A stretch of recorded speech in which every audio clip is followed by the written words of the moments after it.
کہ وہ اپنی اس قوت کی تاثیر کے موافق جس سے سب چیزیں اپنے تابع کر سکتا ہے، ہماری پست حالی کے بدن کی شکل بدل کر اپنے جلال کے بدن کی صورت پر بنائے گا۔ یسوع مسیح کے جی اٹھے بدن کی چند نمایاں خصوصیات یہ ہیں۔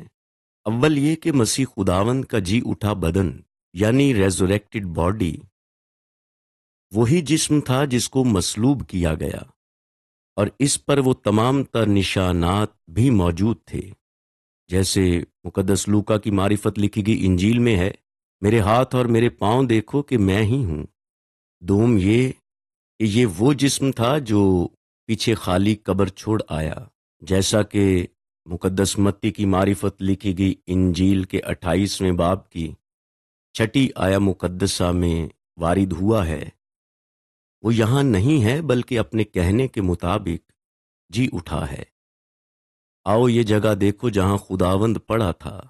سوم یہ کہ ان کا حقیقی بدن قبر میں خراب نہیں ہوا تھا، جیسا کہ اعمال کی کتاب کے 2 باب کی 31ویں آیا مقدسہ میں درج ہے۔ وہ نہ عالم ارواح میں چھوڑا گیا، نہ اس کے جسم کے سڑنے کی نوبت پہنچی۔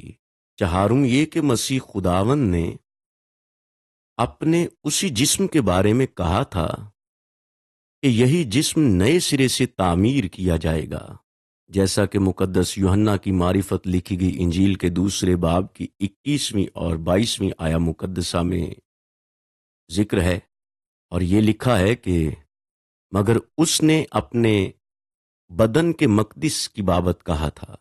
پنجم یہ کہ فانی بدن کو لا فانی یا غیر فانی پوشاک پہنائی جائے گی، نہ کہ اس بدن کی جگہ کوئی اور بدن رکھ دیا جائے گا، جیسا کہ پہلا کرنتھیوں اس کے 15ویں باب کی 53ویں آیا مقدسہ میں ہے کہ ضرور ہے کہ یہ فانی جسم بقا کا جامہ پہنے اور یہ مرنے والا جسم حیات ابدی کا جامہ پہنے۔ ششم یہ کہ پودا جو زمین سے نکلتا ہے جینیاتی اور جسمانی اعتبار سے اسی بیج سے جڑا ہوتا ہے، اسی لیے لکھا ہے کہ جو بویا جاتا ہے وہی کاٹا جاتا ہے۔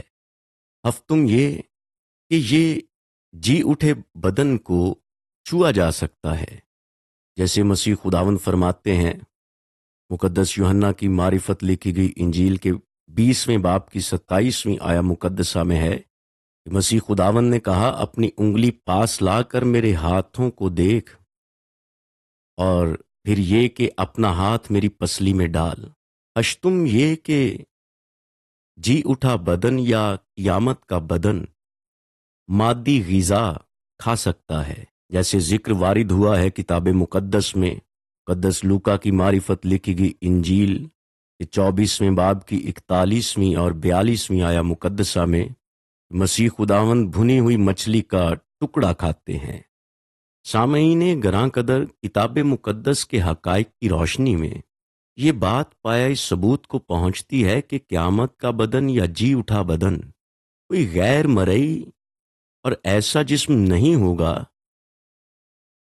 جس کو ہمارے موجودہ اجسام سے تبدیل کر دیا جائے گا، بلکہ یہ کہ یہی جسم ہوگا، لیکن فنا سے بقا میں داخل کیا جائے گا،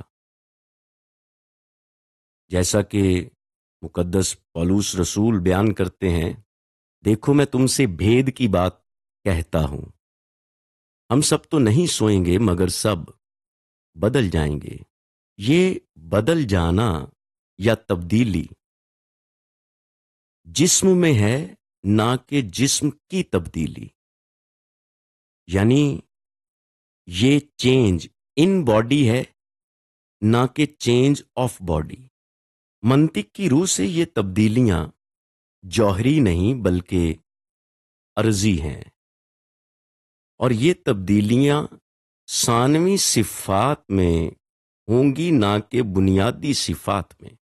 یہ تبدیلی فانی جسم یعنی کرپٹیبل فزیکل باڈی سے غیر فانی یعنی انکرپٹیبل فزیکل باڈی میں ہوتی ہے۔ یہ تبدیلی مرئی سے غیر مرئی میں نہیں ہوتی، یعنی یہ تبدیلی جسمانی سے غیر جسمانی میں نہیں ہوتی، یہ تبدیلی فانی جسم سے غیر فانی جسم میں ہوتی ہے، لیکن پھر بھی یہ تبدیلی میٹیریل سے اممیٹیریل میں نہیں ہوتی۔ سامعین گراں قدر، ہم امید کرتے ہیں کہ کتاب مقدس کی تعلیمات کی روشنی میں جی اٹھے بدن یا قیامت کے جسم کے متعلق سمجھنے اور سیکھنے میں آپ کو کافی امداد حاصل ہوئی ہوگی۔ تو ہماری آپ سے گزارش ہے کہ اس پیغام کو اپنے جاننے والوں کے ساتھ ضرور بانٹیں، کیونکہ بہت سے مسیحی تاحال اس تعلیم کو صحیح طور سے سمجھ نہیں پائے۔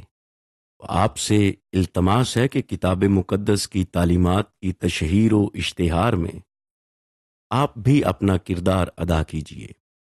خداوند آپ کے اور آپ کے اہل خانہ کے ساتھ ہوں اور ان گنت برکات سے نوازے۔ آمین ثم آمین۔